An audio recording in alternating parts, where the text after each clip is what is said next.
Oke, langkah berikutnya adalah bagaimana menggunakan persamaan ini, memahami persamaan ini pada skema saluran yang ada. Nah, oke, kita masuk slide berikutnya. Nah, jadi inilah yang akan bisa kita dapatkan dari persamaan tersebut, bahwa efek perubahan ketinggian saluran ini, misalkan ini adalah flow regime-nya adalah bentuknya aja masih subcritical, artinya float numbernya di bawah 1, maka nilai DH per DX di atas 0, ini DH ini mewakili, kalau tadi di ini adalah nilai Z. Z di sini sama dengan H, artinya DH per DX-nya lebih daripada 0, artinya permukaannya akan naik. Maka dengan kondisi subcritical, dengan float number di bawah 1, maka dengan dz per dx-nya lebih dari 1, artinya akan ada kenaikan ketinggian saluran. Maka yang terjadi adalah kedalaman alirannya akan berkurang. Oke, terus untuk kondisi berikutnya, pada saat float number tetap di bawah 1, artinya alirannya subcritical, tapi dz per dx-nya di bawah 0, artinya ada penurunan permukaan saluran. Ini sebelumnya adalah naik dari DH, ini malah turun, DH per dx-nya di bawah 0, artinya dia terjadi penurunan titik z-nya. Maka yang terjadi adalah kemungkinan adalah kedalaman alirannya akan bertambah, tapi nilai y-nya ini akan naik nih, seperti ini. Nilai y ini akan naik. Makanya dy per dx akan di atas 0. Artinya kondisinya akan seperti itu. Nah, berikutnya bagaimana dengan kondisi berikutnya? Bagaimana kalau float number-nya di atas 1, jadi supercritical. Jadi pada saat aliran supercritical, float number di atas 1, tapi dz per dx-nya lebih dari 0, artinya ada kenaikan tinggi saluran, maka yang terjadi adalah kedalaman alirannya akan bertambah. Beda sama dengan kondisi yang pertama pada saat subcritical. Ini akan naik itu, dy per dx akan lebih daripada 0. Bagaimana kalau yang terjadi adalah dz per dx-nya kurang daripada 0, artinya malah turun. Dengan kondisi alirannya adalah supercritical. Makanya yang terjadi adalah kedalamannya aliran akan ikut berkurang. Ini akan turun. Nah, ini skema desain ini didapatkan dari persamaan ini. Ini persamaan ini akan didapatkan, bisa digunakan untuk memprediksi bentuk dari ketinggian aliran yang akan kita dapatkan di studi kasus yang akan kita dapatkan. Oke, berikutnya kita bisa lanjutkan di slide berikutnya. Oke, untuk slide ini kita mempelajari efek perubahan ketinggian saluran, aplikasinya pada turunan. Nah, apa yang dimaksud turunan ini kita bisa lihat di slide sebelumnya, yaitu open channel.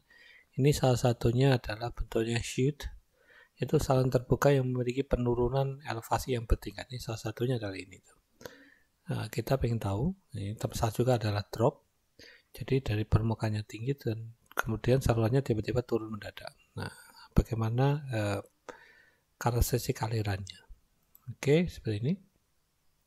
Jadi terjadi penurunan aliran, penurunan permukaannya, maka dz per dx-nya di bawah 0. Artinya z-nya di sini, dari 0 di sini, maka tiba-tiba dz ini di bawahnya. Jadi adalah dz per dx di bawah 0. Pada float number di bawah 1, jadi aliran float number di bawah 1 ini, pada saat alirannya adalah subcritical, maka yang terjadi adalah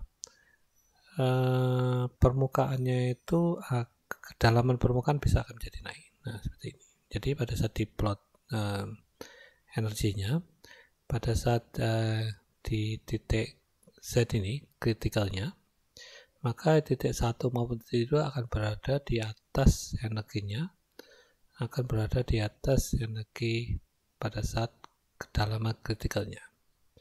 Makanya Y1 dan Y2 berada di atas Y kritikalnya, seperti ini.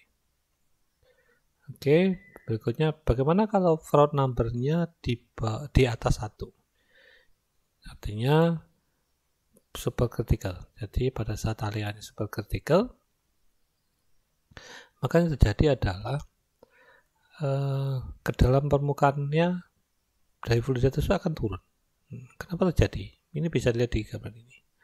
Pada saat dia terjadi alirannya Froude number-nya di atas 1, maka nilai Y kritikalnya di sini, maka di Y1 maupun Y2 akan berada di bawah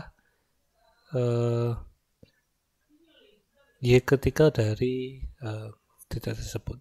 Makanya terjadi kedalaman permukaannya fluidnya akan turun seperti ini. Nah, bagaimana kalau pada ini, jadi permukaan salurannya malah naik atau dz per dx-nya di atas 0. Jadi air dari sini melalui permukaan z-nya akan naik. Jadi pada saat Froude number di bawah 1, maka yang terjadi adalah kedalaman permukaannya akan turun. Seperti ini. Bisa digambarkan dari grafik energi seperti ini. Nah, bagaimana kalau alirannya ada supercritical di atas 1? Ini maka permukaannya malah naik. Nah, seperti ini. Ya, ini karakteristik yang terjadi pada aliran tersebut. Nah, bagaimana ini bisa diperkirakan seperti ini? Nah, kembali lagi ke persamaan awal ini tadi. Pada saat nilai Froude number ini diketahui, maka kita akan bisa mengetahui nilai perubahan dy dx atau perubahan kedalaman permukaan alirannya terhadap perubahan dari ketinggian saluran di titik tersebut. Oke. Jadi teman-teman bisa mencoba untuk memahaminya, sehingga teman-teman bisa membaca kesimpulan-kesimpulan yang di slide ini. Nah, terus berikutnya dari pemahaman pada saat bagaimana jika terjadi turunan dan bagaimana jadi tanjakan, ini dari tanjakan. Nah, kita akan bisa memahami pada saat aliran itu melalui sebuah bump. Jadi seperti tonjolan sangat tiba-tiba. Jadi alirannya adalah pada saat dia terjadi tanjakan, tonjolan seperti ini, teman-teman bisa membaca di sini. Jadi ini didapatkan dari pemahaman. Contohnya ini, untuk angka Froude number di bawah 1. Pada saat titik 1 ini ke arah sana, titik awalnya adalah Froude number di bawah 1. Artinya alirannya adalah subcritical dan dia terjadi kenaikan. Ya, ini awalnya kan kenaikan, ini akan terjadi kenaikan. Maka yang terjadi adalah pada saat naik, yang terjadi adalah dz per dx-nya naik dengan Froude number-nya di bawah 1. Yang terjadi adalah ini, permukaannya akan terjadi penurunan. Nah, ini bisa kita lihat di sini. Pada saat Froude number di bawah 1 dan terjadi tanjakan, maka dy dx-nya dia akan turun. Nah, seperti halnya di sini tuh. Jadi pada saat di bagian sini adalah tonjolannya, maka dy per dx-nya dia akan turun. Artinya kedalamannya akan turun. Bagaimana sesudah melewati sisi ini? Dari sisi sebelah sini yang kita bisa pahami adalah jadi penurunan mendadak ketinggian saluran. Artinya dz per dx di atas 0 ini bisa dilihat adalah di sini.